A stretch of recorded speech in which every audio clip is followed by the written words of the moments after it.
Download करें जनमत Haryana app. देखिए, ये सरकार से मैंने आज अपील करी है।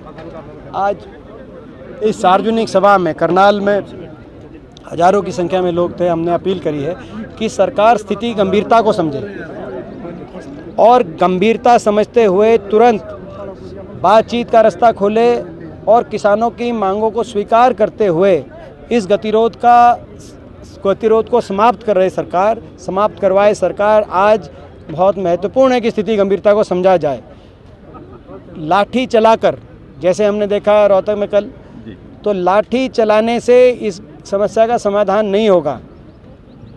कलम चलाने से, किसान के हक में कलम चलाने से समस्या का समाधान होगा। सरकार इस बात को समझे। लाठी के और बल प्रयोग के माध्यम से किसान की, मजदूर की, गरीब की आवाज़ को कुचला नहीं जा सकता। आज मुख्यमंत्री करनाल थे और काफ़ी प्यारा था, हर जगह पे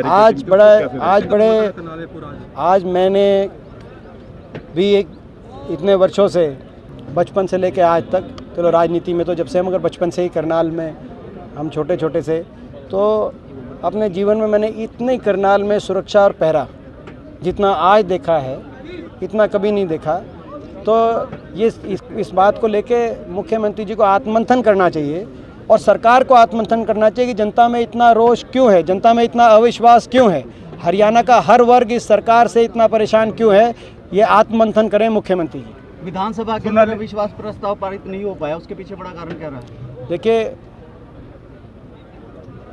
अविश्वास प्रस्ताव लाने का हमारा एक मुख्य मकसद ये था कि चेहरे बेनकाब हों। बहुत से लोग दोहरी भाषा बोल रहे थे। हरियाणा में एक आधी पार्टी ऐसी भी है जो किसान की भाषा बोल रही थी, मगर सरकार और कुर्सी से चिपकी हुई थी। वो चेहरे बेनकाब होने आवश्यक थे ताकि हरियाणा के लोगों को असलियत पता चले। और जो है, एक विप के माध्यम से सरकार ने जो कानूनी और तकनीकी जो है माहौल बनाया, सत्ता का हर प्रकार का प्रलोभन दिया, उसके माध्यम से विश्वास मत अवश्य हासिल कर लिया हो, मगर वो विश्वास जो है मत चंडीगढ़ तक ही सीमित है। हरियाणा में सरकार, जनता का विश्वास उसी दिन सरकार ने खो दिया। वो चेहरे बेनकाब हो गए। हमारा विश्वास मत तो गिरा, मगर सरकार जनता के नज़र से उससे ज़्यादा गिरी। सोनाली फोगाट ने जो किसानों के, उनको मैं सीरियस नहीं मानता, मगर सोनाली फोगाट जो है वो कोई खास इतनी सीरियस की बात नहीं है। मगर दुख की बात यह है कि बीजेपी के हर रोज़ चेहरे बदल के बीजेपी के लोग क्यों किसान का मजाक उड़ा रहे हैं। मैं बीजेपी से सवाल पूछना चाहता हूँ, क्या हमारे देश का किसान देश का नागरिक नहीं है? क्या उनके प्रति संवेदना या सहानुभूति का एक लाइन आपने कही नहीं? और कभी आपके जो जेपी दलाल आपके मंत्री हैं वो मजाक उड़ाते हैं, कभी आपके रामचंद्र जो सांसद हैं वो मजाक उड़ाते हैं, कभी साक्षी महाराज जो लोकसभा सांसद है वो मजाक उड़ाते हैं। हर रोज़ चेहरे बदल के बीजेपी के नेता देश के किसान का तिरस्कार और मजाक अगर उड़ाएंगे तो क्या ये अच्छी बात है देश के लिए? भाजपा बताए। देश की बात करती है बीजेपी, भारत माता की बात करती है। भारत माता का सच्चा सपूत भारत का किसान है, जिसका एक बेटा हल लेकर खेत में देश का पेट भरने के लिए खड़ा है, तो दूसरा बेटा हाथ में राइफल लेकर चीन पाकिस्तान के बॉर्डर में देश की सुरक्षा के लिए खड़ा है। देश का सबसे बड़ा सपूत उसका किसान है, और उस किसान का मजाक उड़ाया जाए इस देश में और सत्ता दल द्वारा उड़ाया जाए, ये स्वीकार्य नहीं है। सैनिक आज शहीद हुए हैं रायपुर में, काफ़ी जो नक्सली हमले में सीआरपीएफ के 20 से ज़्यादा सैनिक शहीद हुए हैं। अच्छा, ये इसकी पूर्ण जानकारी मेरे को नहीं है। तो क्या अभी आज की नक्सली हमला हुआ है रात को, टीम वहां तक सुबह तक नहीं पहुंची, कल रात का यह हमला है।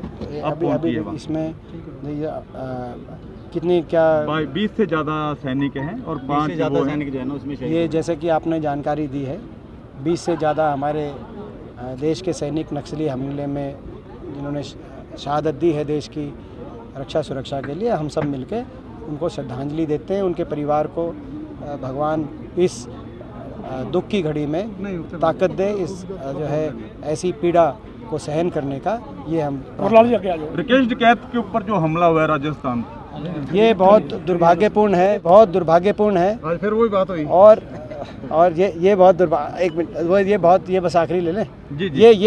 ये जो राकेश टिकैत जी पे 3 दिन पहले जो एक हमले की जो खबर आई है राजस्थान से, बहुत दुर्भाग्यपूर्ण है।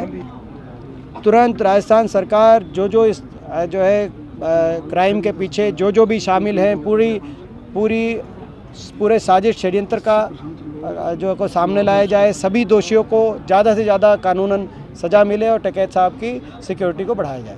लास्ट सवाल, जो भी ये सरकार कहती है और जो करती है उसमें ज़मीन आसमान का अंतर है। तो इनके कहने पे हम यही कहना चाहते हैं कि ये कहते बहुत कुछ है, जब कुछ हो जाएगा तो हम आपको बताएंगे। बंगाल चुनाव को कैसे देख रहे हैं आप? बीजेपी हारेगी। राजनीति के आगे, राजनीति के पीछे, हर हलचल को जानने के लिए हमारे YouTube चैनल जनमत हरियाणा को लाइक करें, सब्सक्राइब करें और अपडेट रहने के लिए बेल आइकन दबाना ना भूलें। देखते रहें जनमत हरियाणा, सच के अलावा कुछ भी नहीं।